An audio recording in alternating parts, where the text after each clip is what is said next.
Hi, it's Mark from TLR. I'm here with Bernie Pawlik, Pawlik Automotive in Vancouver. Vancouver's best auto service experience, 24-time winners, best auto repair in Vancouver.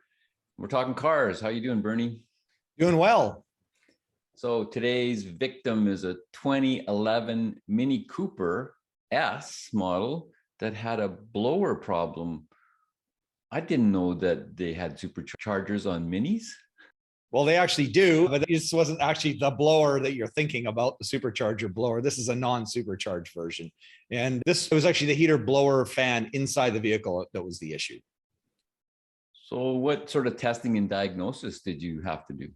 Yeah, so the client's complaint was the heater blower motor didn't work at any speed, and the owner had checked the fuses and found they looked good. It's a good thing. Kind of the only thing you can really look at yourself to just see if there's anything wrong. Of course, if a fuse is blown, there's usually a reason for it. They don't normally just blow for no reason, but sometimes you get lucky and you find a fuse and fix it and it solves a problem, but not very often. So testing and diagnosis, of course, we do test the fuses. We hook up a scan tool to the vehicle computer. From there, we can actually look and access the climate control system. We can turn the fan switches on. We can see if the switches are actually sending signals to where they're supposed to be, at least based on the computer. And then we verified that that was in fact happening. So we knew the switch and the panel was working. From there, we had to get down and do some testing inside the vehicle. So we had to pull some paneling off, test the power flows to the heater motor resistor, the heater blower resistor, to the actual fan motor itself. What did you find? We found the blower motor was dead. So as I said, there's a couple of things that can cause these issues. One can be the fan panel. It could be a wiring problem. The heater blower resistor is a common issue as well, but in this case, the blower motor was the culprit. So what's a blower motor resistor?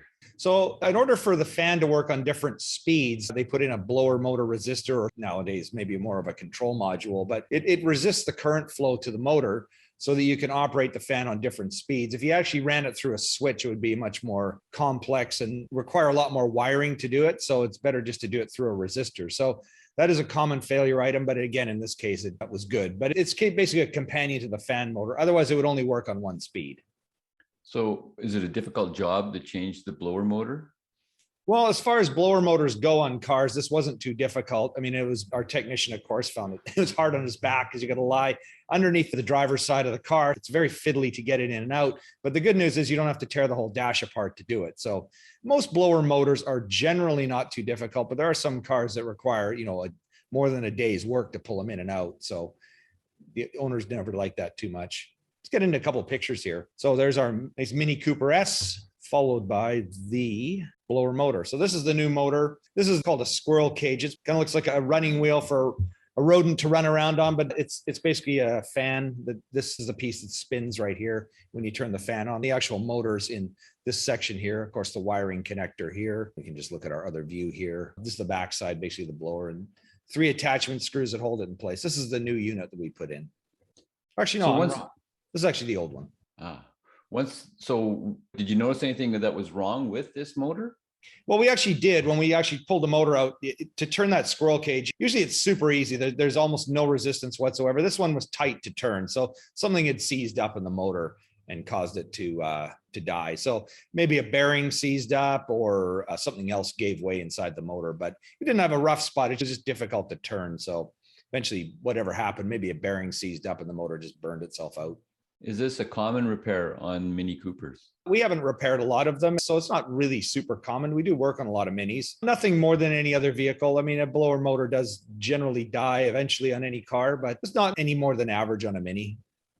So how are these BMW version of a Mini Cooper for reliability? Well, I don't know if they're any less or more reliable than the old original version of the Mini. They probably actually are better because old cars are just not they had a lot of breakdowns and tune-ups and things that were needed, but they're generally pretty good, but they are a more expensive vehicle to fix. It's a nice car for sure. It's a fun little zippy car, but you will spend more money fixing it than you would for a smaller Japanese car, but it's kind of a unique vehicle and certainly a lot more fun. So there's a little price to pay, but it's a good car overall.